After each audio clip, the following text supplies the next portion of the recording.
Before discussing this season's finale, let's quickly address one topic I haven't touched on in the previous parts. A big part of Sera's arc this season revolves around her being guilty for the exterminations she ordered. This plotline failed to garner my interest and sympathy because the show has done nothing to prove to me that the exterminations are wrong. I'll start by saying that genocide in real life is different from genocide in fantasy settings. I'll use one example you are all familiar with, the orcs from Lord of the Rings. Tolkien's orcs are inherently and irredeemably evil. This means that exterminating them is the right and only thing to do. This is because Tolkien's works have a very black and white morality.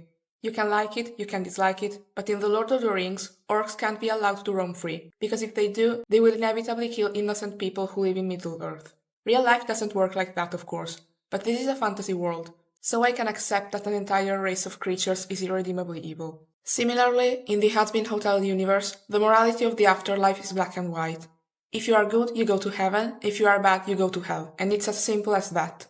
One may argue that there are some specific cases where a person commits a sin that shouldn't condemn them to hell, like killing for self-defense, but regardless of that, the god of the Hazbin Hotel universe has a black and white morality. Considering this, there was no reason for Sera to believe that redemption was possible. On the contrary, it seemed that there was reason for her to believe that demons could be a threat to heaven, which they are, since Vox managed to make a weapon that could pierce the angels' defenses. From a purely in-world perspective, Sera was right. Hell was full of demons ready to wage war on heaven and threaten the winners. Sera didn't choose to do the exterminations because she was driven by bloodlust or because she considered sinners to be lower than winners. She simply followed the rules of the universe of Hazbin Hotel and decided to put the actual innocent people first, which connects us to my next point. The show completely failed at making me empathize with sinners. In this show, basically every sinner except a few is a monster, and even the more sympathetic characters aren't exactly good people. The show doesn't hide that hell contains serial killers, cannibals, sexual predators, and rapists. And I really don't have anything against this. It's hell, it's supposed to be full of horrible people. But when the situation is this, why should I care if the angels kill sinners?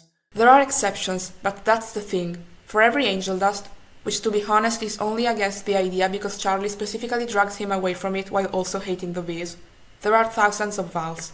Some of you in the comments told me that the exterminations aren't justified because sinners can't leave hell and only angelic steel can kill angels. And by going to hell and leaving their weapons behind, angels condemn themselves.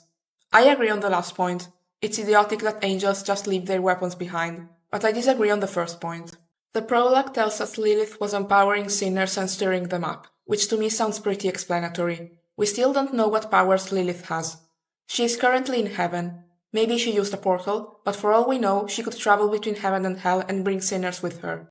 And even if sinners can't leave hell, look what Vox did without even needing to get physically closer to heaven. An extermination sounds like something extreme, and I'm pretty sure that Sera, who isn't prone to violence, wouldn't have agreed to it if it wasn't necessary. Of course it's possible that Season 3 will reveal more, and this whole situation could change.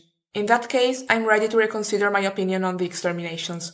For now, I don't have a problem with them. So in conclusion, I wanted to like this character more, and her internal conflict had all the elements to be intriguing, but since her whole problem with killing sinners doesn't make sense to me, I ended up feeling indifferent toward her guilt for the exterminations. I perceived a big disconnection between what the show wanted me to feel and what the show itself depicted. Just one more thing. I understand Lut and Emily not being the brightest when it comes to negotiations.